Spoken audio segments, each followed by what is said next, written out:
강제동원, 후쿠시마 오염수 이런 말도 안 되는 얘기가 어디 있습니까?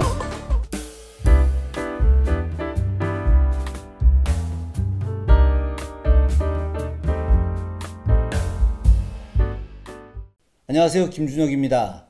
오늘은 지난 시간에 이어서 왜구가 어떻게 만들어지게 됐고 또 왜구는 어떻게 해서 침입을 하게 됐는지 그 이야기를 좀 하도록 하겠습니다.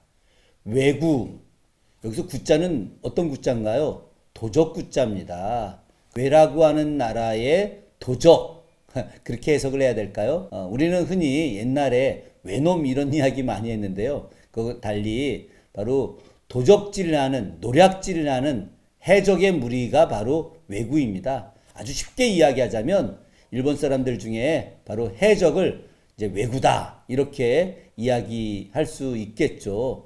이 왜구가 우리 한반도에 본격적으로 침입하기 시작한 것은 1223년입니다. 고려 고종 10년인데요. 이때 처음으로다가 왜구가 고려말 해안가에 침입을 했다 이런 기록이 나옵니다. 당시 고려의 수군 기지가 오늘로 치면 경남 김해인데요. 그 김해 일대를 갖다가 이제 침략을 하면서 왜구의 침입이 이제 본격화되기 시작을 하는 것이죠. 그럼 왜구는 왜 만들어지게 된 것일까? 아주 간단합니다. 일본 본토가 평야가 거의 부족해요. 평야가 부족하면 뭐가 부족할까요? 쌀이 부족하죠. 일본 사람들도 주식이 쌀이고 우리도 쌀인데 일본 사람들의 주식인 쌀이 부족하니까 평야가 많은 우리 땅을 침범해서 쌀을 뺏어가려고 그래서 해적들이 이제 등장을 하게 되는 거예요.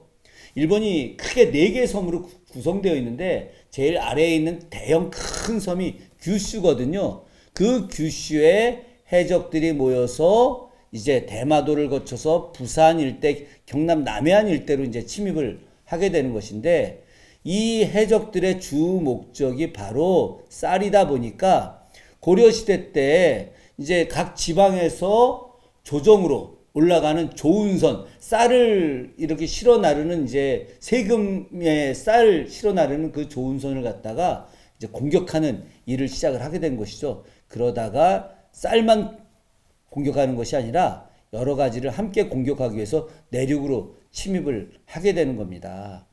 일본 왜구는 크게 2가지 형태의 왜구가 있는데요. 하나가 국내에서 활동하는 왜구가 있고 하나가 바깥으로 나가서 우리나라와 또 상해 일대, 오늘날 중국으로 치면은 상해, 광동성, 절강성 이 일대를 갖다 공격하는 왜구들이 있었던 거예요. 그러니까 당시 중국도 이 왜구 때문에 아주 골칫게나 아팠었거든요. 고려 말에 이 왜구들이 이제 그 침입을 하면서 우리도 상당히 대비를 많이 하죠. 뭐 다음 시간에 한 번 더 이야기하겠습니다만은 우리도 수군을 만들고 왜구에 대비하는 일을 하게 됩니다. 그런데 이 왜구가 얼마나 잔악한 행위를 했느냐, 이게 고려사 열전에 보면 기록되어 있어요. 왜구들이 이제 그 충청도 일대, 오늘로 치면 이제 서천이 일대인데 여기까지 와가지고 2살짜리 여자 어린아이를 죽이는 거예요. 죽여가지고 배 안에 내장을 탁 드러내서 이 아이를 갖다가 제물로 올려놓고 제사를 지내고 이 아이를 갖다 불에 태워서 내버리는 이런 진짜 끔찍한 일들, 인간으로서 감히 할 수 없는 그런 엄청나게 나쁜 일들을 당시 하기 시작을 한 겁니다. 이 왜구들이 복장도 아주 기괴해요. 오늘로 치면은 뭐 이제 팬티 같은 거 하나만 딱 입고 머리도 다 풀어헤치고 이러면서 막 돌아다니기 시작을 하는 거죠. 그러면서 배에다가 하지만 대보살 해서 불법이 자기네들을 지켜줄 거다. 사실 이 부처님이 사람 죽이라고 했겠습니까? 이 인간의 생명을 존중하기 위해서 정말 이 지나가는 개미 하나 밟지 않게 하려고 하는 것이 부처님의 생각이고 말씀이었는데 이 왜구들은 거꾸로 부처들이 사람 죽이는 자기들을 보호한다고 그러고 다니고 있는 거예요. 그러면서 우리나라 백성들을 엄청나게 괴롭히기 시작을 했죠. 그런데 이 일본이 이 왜구들을 이용을 합니다. 왜구들을 갖다 활성화시키는 거예요. 야, 너희들이 나가서 노략질 해갖고 와라. 왜냐하면 당시 일본이 내부 분열이 너무 심했던 거예요. 그러다 보니까 일본 왕도 막부들을 통제를 못하고, 그 막부들도 역시 지방 무사들 통제 못하고, 지방 무사들은 자기들이 살기 위해서 거꾸로 노략질하는 해적들하고 연결을 해서 고려 침입을 하기 시작을 하는 거죠.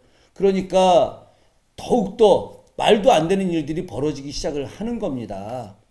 여기에서 매우 중요한 것은 바로 이 해적들을 일본 정부가 이용을 하고 있다는 거예요. 이 해적들 수군의 어떤 모태로 삼는 겁니다. 해적들 데려다가 수군의 지휘관으로 만드는 일, 이런 것까지 하게 되는 거죠. 이걸 제일 많이 한 사람이 누구였느냐? 토요토미 히데요시입니다.